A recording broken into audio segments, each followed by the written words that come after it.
Amateur Traveler is in its 20th year now, but can you imagine if I had people on the show who had never been to the destination, but had just read about it or seen a movie about it? That wouldn't make any sense at all, and you wouldn't listen. We all know how important it is to receive advice from people who know a destination to get the most authentic local experience. And a great option for experiencing this is Explore Worldwide and their authentic small group adventures, led by local tour leaders, perfect for solo travelers who want to meet like minded people with a desire for adventure. I'm often an independent traveler, but two of my last three trips were with small group tours because they organize everything and it's a lot easier. If you want to recreate the tour I did to Malta, they have a Malta and Gozo Discovery Tour. I'm intrigued by one of their tours called A Taste of Sicily. The company again is Explore Worldwide, and visit exploreworldwide.com to learn more. And thanks to Explore Worldwide for sponsoring this episode of Amateur Traveler. The nights are long, the days are short, and the weather is chilly to downright cold, depending on where you are. It's a good time to slip into a Quince iconic Mongolian cashmere sweaters, which start at only $50. You can treat yourself to everyday luxury at an affordable price with Quince. If you really want to dive into luxury, you can check out their leather handbags, washable silk shirts, and European linen sheet sets.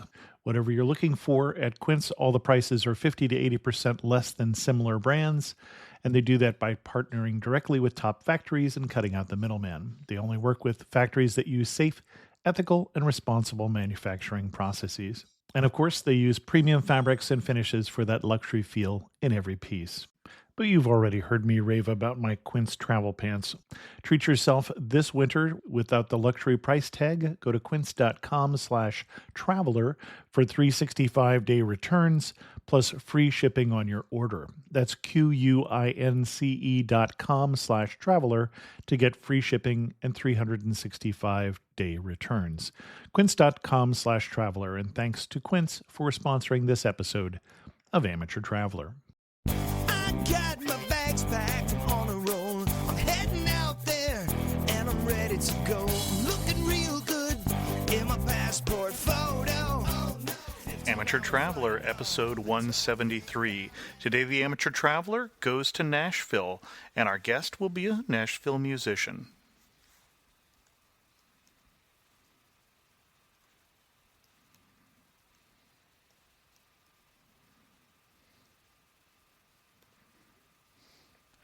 Welcome to the Amateur Traveler. I'm your host, Chris Christensen. Before we get into today's interview, I do have two news stories for you. Before you ask, yes, it is a slow travel news week. The first one amused me. There's a new award that is going to be presented to the best restroom in America, and they're looking for your videos and your help spotting unusual public restrooms in hotels and those sort of places. And you can check out the site bestrestroom.com if you have one in mind. This is one of a series of things that I get sent to me. So the second one is really a place where I put a lot of these that I don't mention in the show.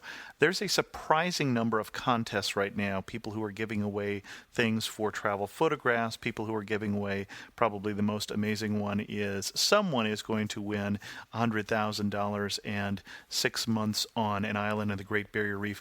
I'm taking all of those things that I get offers for and putting those on amateurtraveler.com/board. There is a contest area in the discussion boards, and if you spot something also that you think the community should know about, that's a great place for you to put it.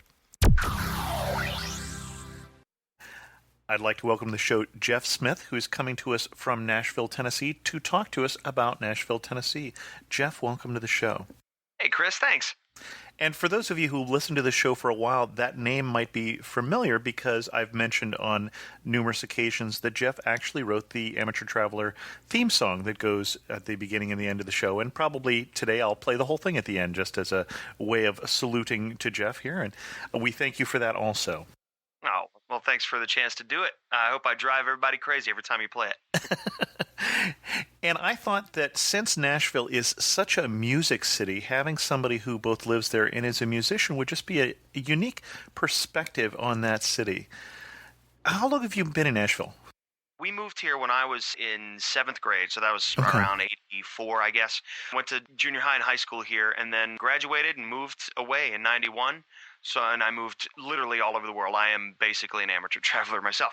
My wife and I and our daughter just moved back here about 2 years ago when the piano bar that I help run opened up our third location here in Nashville. And I thought, well, let's get back home.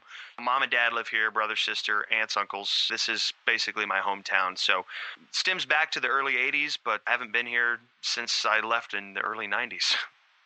If I was to come visit you in Nashville, where would we go?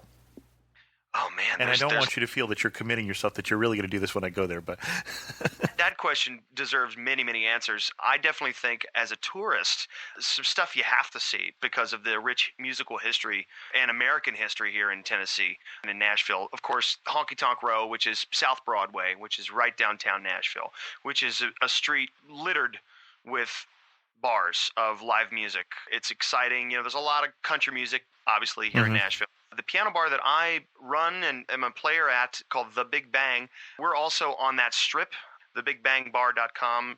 So down on Honky Tonk Row, as some people call it, or just Lower Broadway, is where all of this live music is really concentrated. Obviously, the Grand Ole Opry out at Opryland is something that people should check, whether or not you like country music. And of course, it's right next to the Opryland Hotel, which has got to be one of the most amazing sights to see. Indoor river, lots of cool things year round to see. There's live music out there too. You'll find a lot of live music here in Tennessee or in Nashville. Some of my favorite things to do outside of those touristy things would be running over to the Vanderbilt University area, real sort of hip, right off of what's called Hillsborough Village. There's lots of little knickknacks, little shops, little quirky coffee shops and things that I like. That's kind of my bag. And of course, there's lots of outdoor stuff to do. Hiking, Cheekwood, which is a really great museum and art gallery. The Parthenon, which is a complete replica of the Greek Parthenon in Centennial Park here in Nashville. It was built around the time of the World's Fair. Don't quote me on what year it was. I'm sure it was the late 1800s, but they had all sorts of stuff, a pyramid and a sphinx and this thing. This thing lasted. It's kind of like that thing out in San Francisco, whatever that big... the Palace of Fine Arts. Yeah, Exactly. yeah, right. Really cheaply made. They renovated Right. to make it last, and now indoors they got a lot of Greek antiquities inside. There is quite a lot of fine art and culture here in Nashville besides all the country music or just rock music. I definitely like Percy Warner Park, bike trails, hiking trails. There's lakes nearby that you could really have a good time at. Just the main thing that really brought me back to Nashville was just how beautiful it is, as far as if you like rolling green hills, if you like something that sort of looks like England, this is one of the places that really has a charm to it, unlike many southern cities. There's still quite a lot of old wealth here too, so you'll see a lot of old, probably antebellum mansions. Not the same as like Atlanta, but still quite a lot of land here. There's still quite a lot of greenery. There's not a shopping mall on every highway. It's actually quite hard to find shopping malls. Most of them are off just regular streets instead of the interstate, which, you know, I lived in Texas for 10 years. It's the complete opposite of Texas, where everything is off the highway. You're driving up and down the interstate, you just see stores and stuff. Here in Tennessee, it's just you're driving on the highway, you see trees and small mountains. It's just a sight to see. And the foliage during the fall is great. And that's probably a question then is, when is the best time to go to Nashville? Are there particular events that one should come for, or should we go? I would assume that shoulder season, sort of spring and fall, would be better than going in the heat of summer. Yeah, it is a little bit of a warm summer. I actually prefer humidity. I guess as a singer, I lived in Arizona for a while in the desert. Oh, it's a dry heat. Yeah, right. It's 120 degrees. It can get up to the upper 90s here, so it's a little muggy during the summer. But there's some really cool early summer. June, it's not so bad. Big CMA festival is giant. The red carpet rolls out. The Who's Who shows up here. The CMA, that's the Christian Music Awards? Country Music Awards, okay. Yeah, there's also the Dove Awards here. There's lots of music stuff going on here beyond country. I mean, I play in a lot of alternative rock bands, and actually there's some of the best venues in town rival those of New York and L.A. And, well, let's face it, I mean, Nashville is one of the top 3 music towns. And I don't know, Geoff, and I don't know if you can tell me, why Nashville? Why did so much music stuff end up in Nashville? You know, it's funny. I was just recently out in San Francisco, and I was talking to my friend, like, well, I wonder why this became the hub of Silicon Valley. And my friend had this great answer for me. And then I in turn thought, you know what, I haven't given that much thought about why Nashville is the country music. So one thing I should have looked up, but it became that way probably early on. One of the really strong radio stations, WSM, from back in the like 20s and 30s, was one of the first places that's where the Grand Ole Opry broadcast out of the Ryman Auditorium, which is another must-see. Right downtown, about a block or just a corner off of Broadway, is the famous Ryman Auditorium, which is an old church that became the Grand Ole Opry, where they did the original Grand Ole Opry shows. It was broadcast on the radio, and that was a very hot show. It covered the complete region of the southeast of the U.S. So that probably really had a lot to do with why music was. Obviously, there was a lot of great musical history here with bluegrass and gospel. We're down here in the Bible Belt, so there's lots of churches and lots of gospel music. And that, of course, if you look at the history of where rock and roll and country kind of came from, it really is steeped in gospel music. Sure. That's probably one of the main reasons. That, and it's kind of fun to play music. Okay. And when we're in Nashville, what do we need to see? We talked about it a little bit. And what do we need to eat to really experience Nashville? One of the famous places here is the Loveless Cafe, which is your typical down-home Southern eating. And it's a little bit out off the beaten path. I live just literally about 5 minutes from the Loveless Cafe. It's out here in West Nashville, and it's tucked away in the hills, and it's just great. There's some little charm about it. It's a mom and pop thing that's just exploded into a citywide, probably a national sort of heritage. So if you want to go eat at a 5-star steakhouse, there's that here. There's plenty of stuff that you'll find in any major city, but as far as stuff that you wouldn't find anywhere, the Loveless Cafe is one of them. Pancake Pantry is the other kind of famous thing, which I don't know why it became famous. To be honest, I sometimes discourage people because people started going there because that's where country music stars would end up eating breakfast. So the lines get really long there. But that's also down there in Hillsborough Village, which is a place to go. I guess it's kind of like going to In-N-Out Burger or something. If you don't have one in your area, you want to go and check it out and see what it is. And they're good pancakes. What's one place that you see tourists go and you think, I don't know why you waste your time doing that, and another place that they miss? Well, I hear people go into the Country Music Hall of Fame. Okay. And my take on that is, and I've been there, and I've walked through it. I've actually played gigs there, and it is quite a big room. And if you are taking a trip to Mecca, or if this is your trip to see, I guess that would probably be pretty impressive.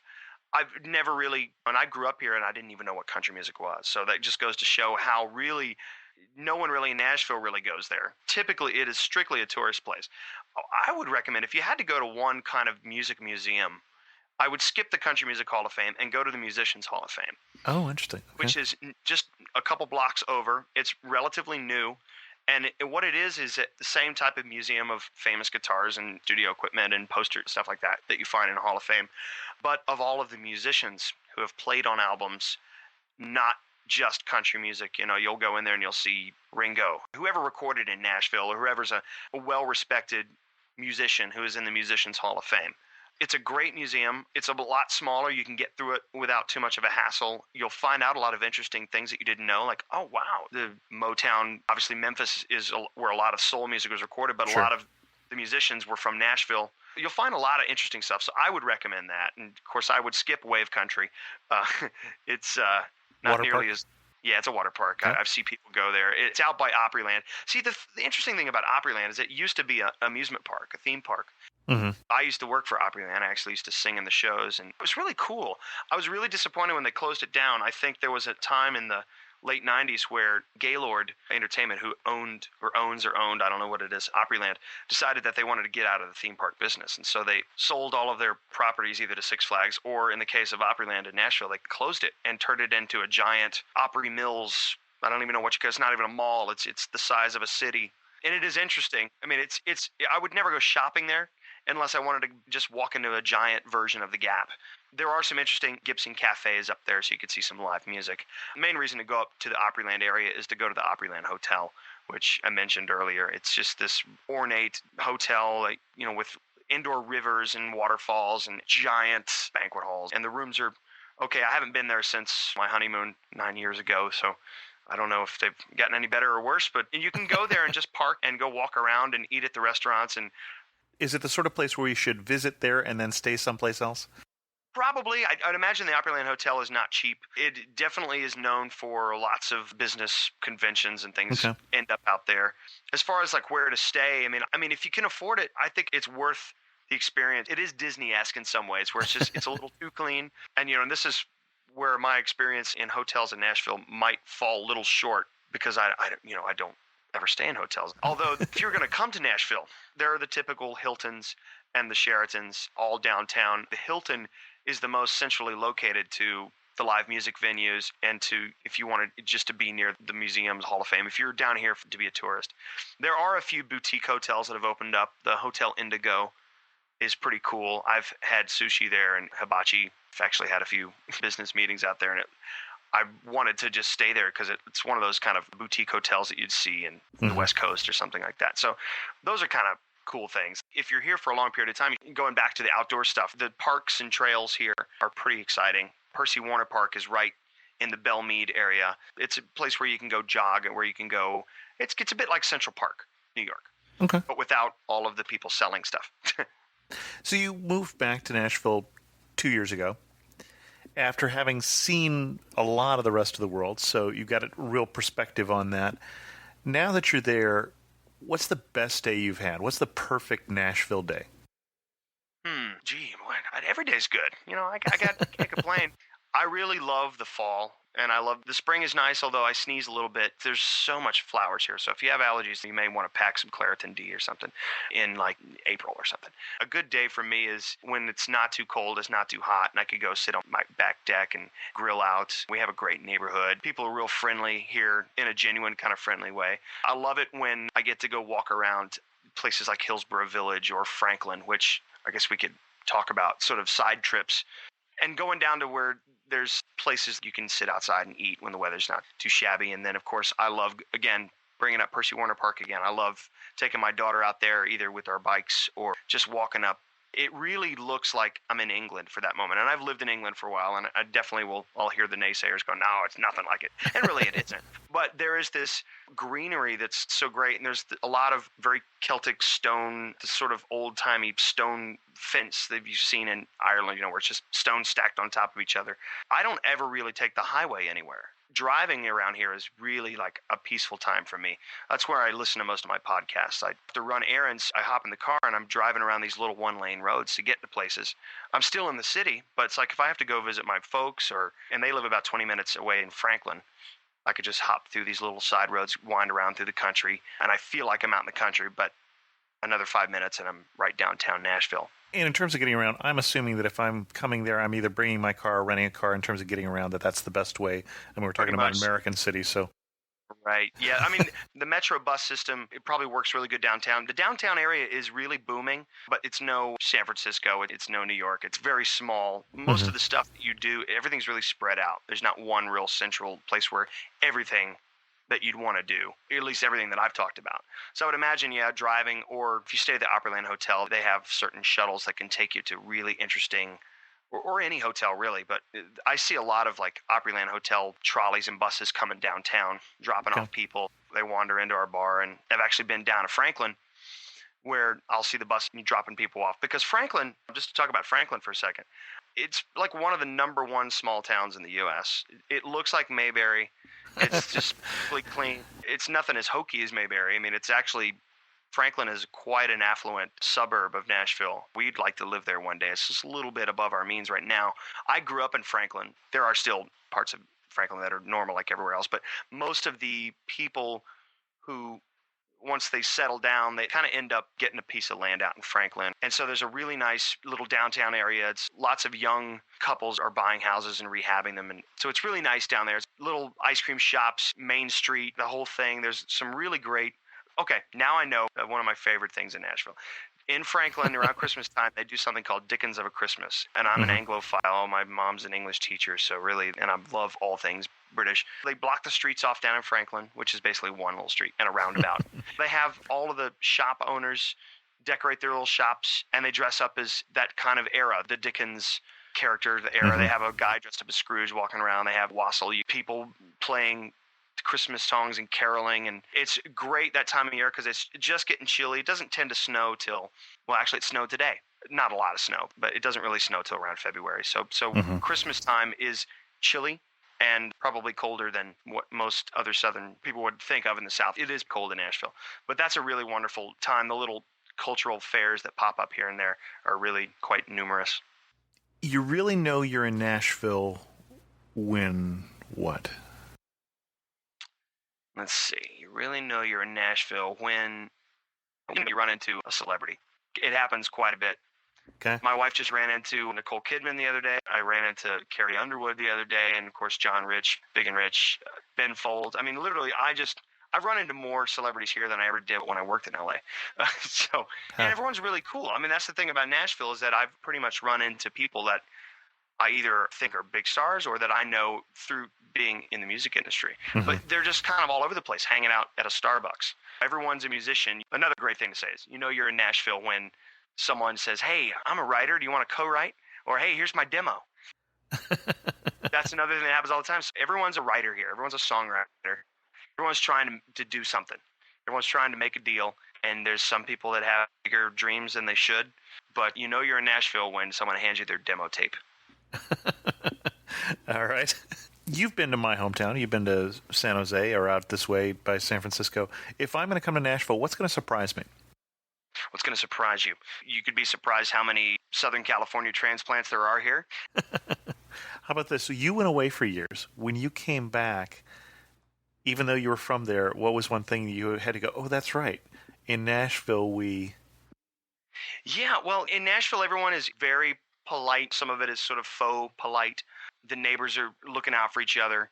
When I left Nashville, I was graduate of high school. I couldn't wait to get out. There wasn't really a lot. In the music scene was very entrenched in basically three areas: country, contemporary Christian, and a little bit of this kind of underground rock thing. Now, when I have come back, it is where everybody lives. People want to live here because it's such a great, easy city to live in. It's affordable. When I moved away from Nashville, I thought that I needed to be somewhere a bit cooler. It didn't seem really that cool. And of course, I guess that's what all teenagers kind of think. Sure, right. All teenage boys, at least, yeah. Yeah, and I was always been into music, and I was really never into what people would think Nashville is, which is country music. I have a history in the Christian music scene. My dad is a Christian writer, and my uncle's a minister, and I've done a lot of the sort of children's productions, the kids plays on tapes that they use at youth groups and stuff. So I did a lot of that kind of voiceover stuff here, but there wasn't a lot of like where I was really into like jazz and classical music and theater and stuff. That kind of vibe, I didn't think that was going on at the time. So when I moved off, went to college in Boston and moved to Europe and moved to Texas and got some seriously different culture there. When I came back to Nashville, and even before I came back to Nashville, I noticed that people were coming here. They were gravitating here because of how easy it is to live. It's affordable, yet there's a huge community of really smart thinkers, musicians who are just really want to do something creative. And it seems more so now than it ever was. And I just, for the first time, I think ever, I felt like I know where I want to be, know where home is. That's how I feel Nashville is now. Okay. One day recently where you really just felt, thank God I live in Nashville. When I think back to some of the other cities I've lived in, I used to live in St. Louis, not knocking it. It's a beautiful city. It's a lot of history there. But we lived in the city in St. Louis, and I just am glad I don't hear guns and that kind of stuff anymore. When I look out and I see the autumn, it rivals the Midwest in my opinion, as far as just like, wow, this is gorgeous. And it's October, and I'm outside. It's good to be here in the hills. I love the hills. I love the way it's looking. Of course, I'm always going to say thank God I live in Nashville, because I'm always running into really cool people to work on music with. This is one of the cities to live in as a musician. And of the three that I've spent a lot of time in, which is New York and LA and Nashville, I'm this type of town. I'm a laid back kind of guy. Although I love to move around, you can always hop on a plane and go out to LA. I love to come back and be nestled up in my little end of the cul-de-sac, top of the hill part of the town that I live in. If you had to summarize Nashville, last question, in 3 words, what 3 words would you use? Pretty dang cool.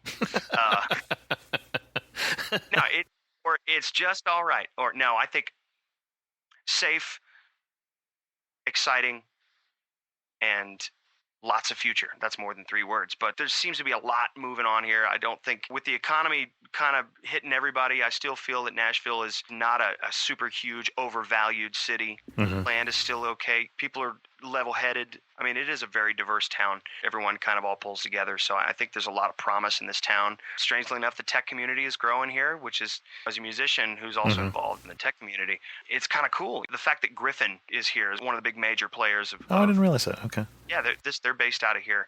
I would say just a lot of promise in this town. Excellent.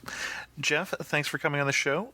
If you're looking to learn more about Geoff or hear some of Geoff's music, thegeoffsmith.com, where Geoff is Geoff, and Smith is the normal way. Geoff, thanks for coming on the show. Well, thanks very much. It's very cool to finally be on one of the shows that I wrote the song for. And we'll play out again the episode with the full version of the song as Geoff wrote it. I guess I've got some lyrics in there, too. I can claim a little credit for it. But absolutely, right. Thanks very much. Thank you so much. Sadly, after I've already recorded the news segment for this show, there was news this morning of a plane crash in the U.S. with Continental Airlines with fatalities that killed 40 people. And that's significant because that's actually the first fatal plane crash in the U.S. in 2 years. Car crashes, to compare, did go down to a lowest level in 40 years last year also, but that was 40,000 people. So just remember, to and from the airport is when you really need to pay attention. I don't know if you can hear the rain that is falling as I record the ending of this show, but that does remind me that this show will be coming out on Saturday the 14th, and then I'll have another show coming out on Saturday the 21st. I am planning on taking off February 28th, 2009, for those of you who are listening far in the future, because I will be down in Mexico, both in Mexico City and then later on in Oaxaca, which actually I have shows coming up on both of those destinations. One that will play before I go and one that will play after. If you're down in that area, let me know. Maybe we can meet up. I received a letter from Lee this week, and poor Lee has been listening to me talk about the iTunes enhanced version of this show, which also plays on iPods and shows pictures for the various things that we're talking about. And he had an iPod Nano, one of the newer generation ones, and had no pictures. Well, he figured out what his problem was, and in case anybody else is having that problem, you need to make sure that the checkbox in the music tab that says Display Album Artwork on your iPod is checked. If you have that checked, you may discover, as Lee did, that a couple different podcasts he listens to were actually enhanced, and so pictures showed up not just in the Amateur Traveler, but on at least one other show. And finally, I heard from Richard from Sacramento, who commented about the latest Amateur Traveler video, which is about Liverpool, England, and specifically about the Beatles' Magic Mystery Tour. And he says the latest video on the Beatles tour is by far the best I've seen in several ways. One, I noticed that you used some software to create titles and such. Two, the quality of the video is by far the best I've seen in your site. You will recall that I mentioned the quality of the video about a year ago. He did mention it not in a good way, we'd have to say. Three, the 6 minutes seem much longer, a plus, and that the subject was very well done in both video and in the story. And four, I got to feel sorry for the lady and her daughter who kept trying to stay out of the way of the video. So I should comment that I have made some changes to the video edition. They've been coming for a while. I've been trying to use up some of the older video, and the newer video is shot with a high-def camera, so it is better video, and all the video going forward should be that way. I'm using iMovie 09, which is why it has titles and such, and that does make it a plus. It's longer mainly because I just had more video on this particular subject, and that lady and their daughter who are trying to get out of the way of the video, that's my wife and daughter, and yes, they were trying to get out of the way of the video. With that, we'll bring this episode of The Amateur Traveler to a close. If you have any comments, feel free to send me an email or leave a comment at amateurtraveler.com. My email is host@amateurtraveler.com. And again, let me know if you happen to be down in Mexico City or Oaxaca here at the end of February in 2009. As always, thanks so much for listening. And remember, stay tuned. We're going to hear this time the entire theme song for The Amateur Traveler. I got my bags packed, I'm on a roll. I'm heading out there and I'm ready to go. I'm looking real